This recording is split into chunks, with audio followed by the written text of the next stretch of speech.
Well, hello again. It's Dr. Joseph Martin and Namaste, which means now I must stay with you for yet another little while here.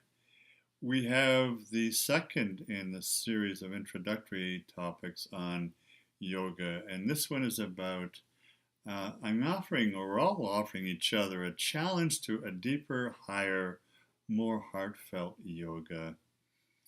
Here in the 21st century, this is a time of great conflict, great tension, internally and externally. There's a great chaos as we've been descending in the diminishment of the Western consciousness into more and more materiality, economy, money oriented, and confusion, and lots of course, chaos on the planet with the climate and poverty and human rights applications by many of the nation states, we realize that the ancient roots, the ancient tree of our own divine human nature needs to be resuscitated.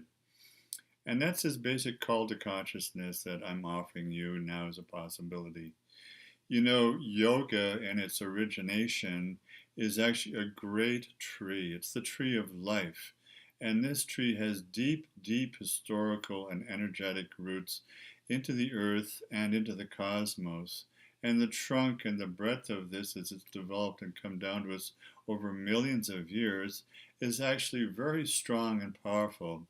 I think it's time for a revolution in yoga here in the 21st century to go back to the tree of yoga life and go back to the deeper roots. And let me explain a little bit about what I mean by that. You know, when the new branches of the new yogas that have come on the scene in the last 50, 60 years, these new leaves on these far out branches on the tree of yoga come along, you know, they may be only historical little epics that come and go, as many things in our materialistic society. You know, and when these new yogas get too far from the main branches of the tree of yoga or from the trunk or the roots itself, you know, they may not be sustainable. They may not sustain us in terms of what we need. There is a global consciousness going on, moving around in all the hearts of everyone on the planet to go back to our roots. You know, isn't it extraordinary that we're the first culture, that is the 20th century culture, that doesn't know hardly any of our ancestors beyond 2 generations before us? Very unlike the native peoples who could tell in their oral traditions going back millennia, naming all their ancestors. And so it is with our society. You know that, you know, yoga has been taken over as a marketing tool, as an advertising kind of gimmick in some ways. We all feel in a very non-heartfelt way that we have to put out our business if we're yoga instructors, as we are, to try to market this in a way, just the way that everyone else is. And we know that it doesn't feel full of integrity necessarily. We're searching for a more heartfelt, sustainable way to put out this deep spiritual truth to others.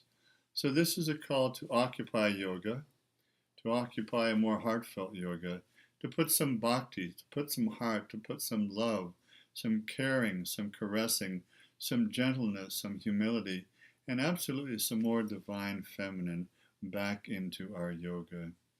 Somehow the masculine side of our collective nature has come and brought yoga through the more mechanical, the technical, the physiological, the mental, the side that wants to put it out there in a marketing way. So it's a call actually from the divine feminine within us and around us to bring back that kind of yoga that is absolutely essentially heartfelt. You know, one of the great female Sufi masters of all time, Rabia, who's from the 8th century in the Common Era, just after the time of Muhammad, peace be upon him, has said that, you know, we need to understand when we go back to the root of our divine union with God, with the Creator, with the Goddess, with all that is, with the Source, that in fact God not only gave us our spirit and our soul, and we are always one with God, whether we consciously are activating that or not, and that everything that comes from our lives, including every thought, every heartfelt feeling, everything, every emotion, is actually a gift from God. This is the deeper, higher, sustainable nature of what yoga really can mean and can be and can bring to us. When we realize that yoga is really the one best pathway and tool for conscious self realization, enlightenment, spiritual awakening more than everything else. It's not just healing our body, activating our energy systems and our chakras. It's not just diet, exercise, and relaxation or unstressing in our very busy world. It's much more than that. It's a deeper, higher, more sensitive, psycho-spiritual connection to the divinity within ourselves to realize that we are gods and goddesses, as Jesus has said, and the Buddha, and that we need to take that most sincerely as the primary goal for doing yoga. It's not just a philosophy. It's not just to develop more willpower. It is, in fact, to become spirit, to become one with the source and the cosmos, so that you feel that all of the galaxies of the universe are in your physical body. Every adamantine particle and atom and cell in your body is a galaxy. And the source of the universe? Well, it's in your heart. And that's where you need to be. One of the more important goals, apart from realizing the divinity consciously and superconsciously in uniting with the source, is to open up the pineal and pituitary glands, where this is the activation of allowing the light that is inside you to come forth and the magnetism that is in your heart to shine and give love to everyone around you. And for when you open your medulla oblongata and your third eye, to bring the light of the whole cosmos right inside your body. That's the most nourishing way to do yoga. When all the love and the light and the magnetic, electromagnetic energies of sustaining, healing, regenerative energies come into you, whether you call it the prana or the chi or the ki, that's going to sustain you, give you perfect health spiritually, mentally, emotionally, and physically. This is a really significant time. This is a revolution in time needed for yoga. If you take the word revolt and put it backwards, you'll see that love is in there. This is the time to have a new conscious recreation revolution of what yoga can be for us. We are liberators for ourselves, and one of the greatest pathways to liberate yourself very easily, naturally, and quickly is to use the highest form of yoga, which we could deem to be bhakti yoga. In subsequent videos, I'll talk about bhakti yoga, raja yoga, kundalini, kriya yoga. All these are ways to enjoy the experience of fully being alive. So I'd like to say that at this time, deepening the feminine spiritual side of yourself and balancing and harmonizing that with your own masculine energy in your mind and your will and your body, really listening to the vulnerability and the chance and the necessity to create some ease and some rest and some flow in yourself.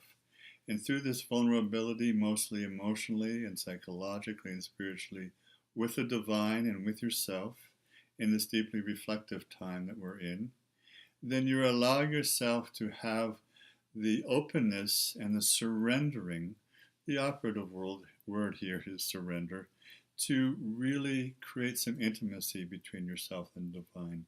Get to know the divine within you personally, so you're on an ongoing basis of communicating and mostly listening to the divine voice and sensations within you and following that forward through every day of your life. In this, you will create that intimacy which we all crave, because it's the loneliest epoch we've ever had in the history of humanity. To create that intimacy so you feel known and you're knowing, and that you will be able to share your knowing with others. One of the greatest sayings in all of the Yoga Sutras and the traditions in the Hindu way is when you consciously, superconsciously realize that the knowing, the knowledge, and the known, all that is, that can be known, is the same as the knower. And then you become the knower yourself when you become one with the divine source. Well, that's all for now. All my love and blessings to you. Om Namah Shivaya. Namaste and namasko. We will meet each other again. All blessings.